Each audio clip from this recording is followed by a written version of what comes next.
Assalamualaikum warahmatullahi wabarakatuh. Baiklah anak ibu semuanya, semoga anak ibu dalam keadaan sehat walafiat. Baiklah, sekarang kita akan mempelajari tentang IPA. Tema 4, subtema 1, muatan IPA KD 3.6 dan 4.6. Tentang proses menghasilkan energi listrik. Di era globalisasi ini, kemajuan teknologi itu sangat berpengaruh karena banyaknya penemuan-penemuan tersebut membutuhkan energi listrik. Iya, betul sekali. Energi listrik itu adalah energi yang timbul karena adanya arus listrik yang mengalir melalui hantaran. Sumber utama energi listrik adalah pembangkit listrik. Contoh pembangkit listrik adalah pembangkit listrik tenaga air PLTA. Iya, kita di Riau ini pembangkit listrik kita tenaga air atau PLTA. Apa itu PLTA?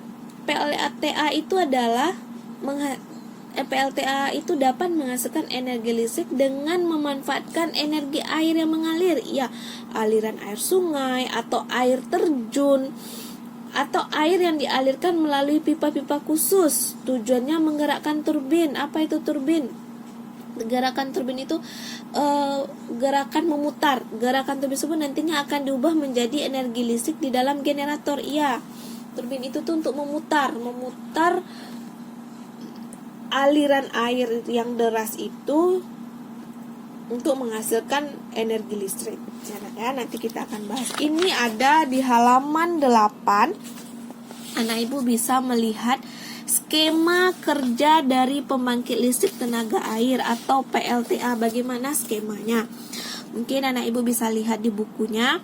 Di sini yang pertama yaitu ingat ya nak ya, yang namanya PLTA pasti itu air. Pembangkit listrik tenaga air boleh air terjun, aliran air sungai yang deras, iya. Atau jadi aliran sungai atau air terjun waduk sebagai sumber energinya. Iya, air itu sebagai sumber energinya pembangkit listrik untuk jadi mampu menggerakkan turbin. Jadi turbin ini jadi aliran sungai itu sebagai sumber energi pembangkit listrik mampu menggerakkan turbin. Perubahan yang terjadi adalah energi potensial menjadi energi kinetik. Jadi turbin ini nih bergerak ya nak ya. Turbin itu bergerak dengan aliran air sungai tersebut sehingga terjadinya energi potensial menjadi energi kinetik.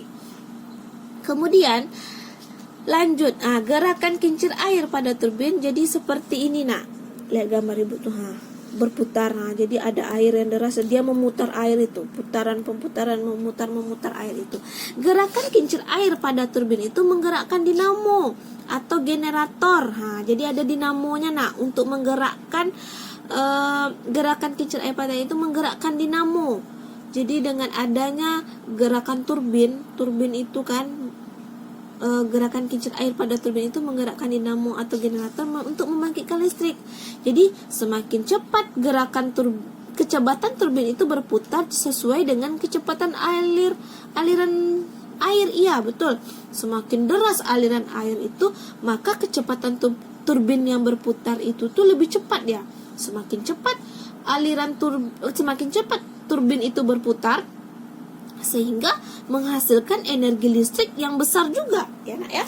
Jadi aliran airnya deras misal atau air terjunnya deras sehingga kan turbinnya cepat bergerakannya karena aliran airnya cepat atau air terjunnya yang deras, maka turbin cepat berputar sehingga menggerakkan dinamonya sehingga dinamonya bergerak menghasilkan energi listrik. Jadi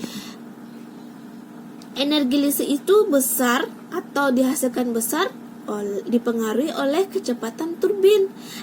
Kecepatan turbin itu berputar dipengaruhi oleh aliran air sungai. Ingat, kita PLTA berarti dipengaruhi oleh sumber energinya itu adalah sumber pembangkit listriknya itu adalah air.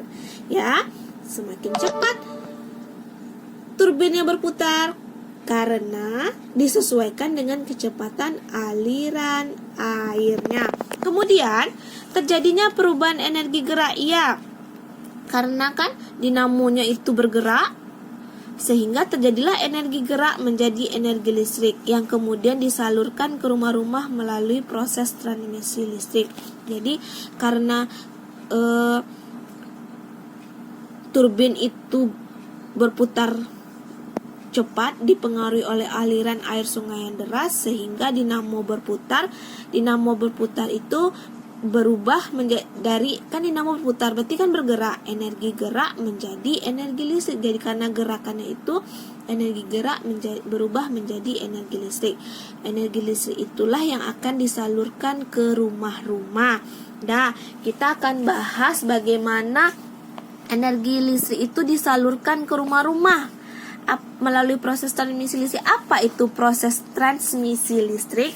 Anak ibu bisa melihat di halaman 15. Ini ada proses menyalurkan energi listrik. Tadi kan kita sudah bahas, udah dari pembahasan PLTA tadi, bahwa sumbernya itu dari aliran air, kemudian menggerakkan turbin. Semakin cepat turbin berputar, karena aliran air yang deras menggerakkan dinamo, menghasilkan energi listrik.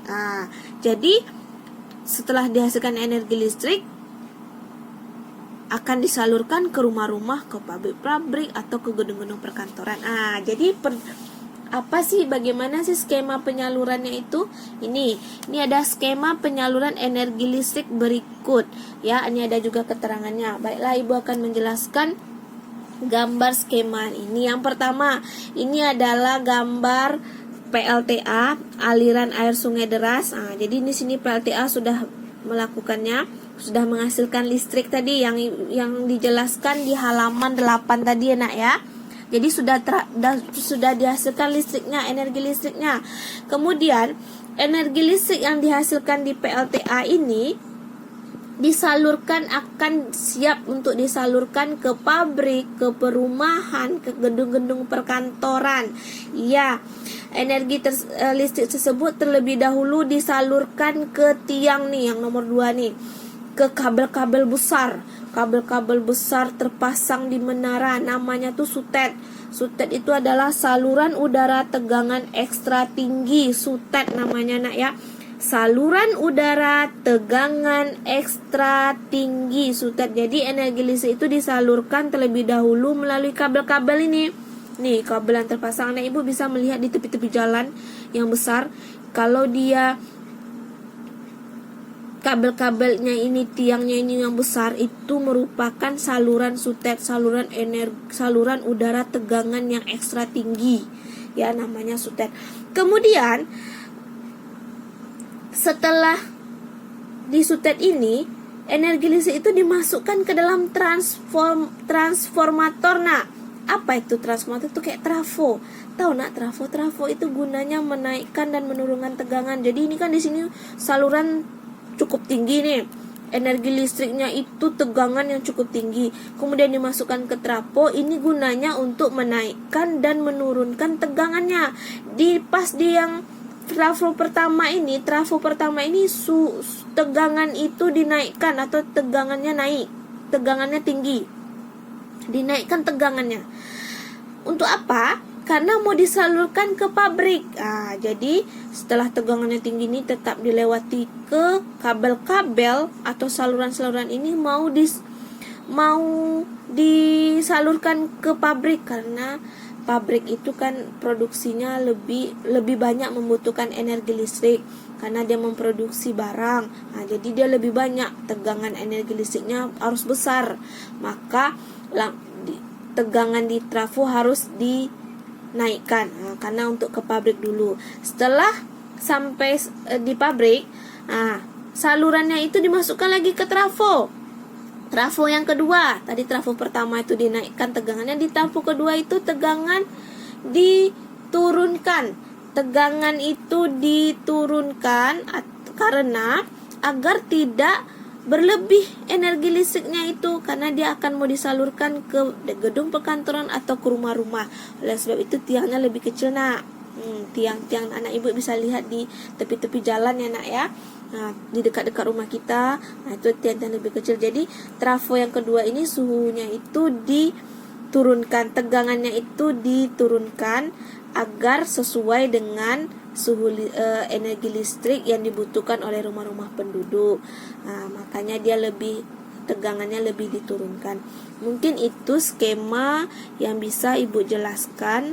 Semoga paham. Anak Ibu bisa lihat juga di halaman 15. Nah, mungkin itu saja Ibu akhiri. Assalamualaikum warahmatullahi wabarakatuh.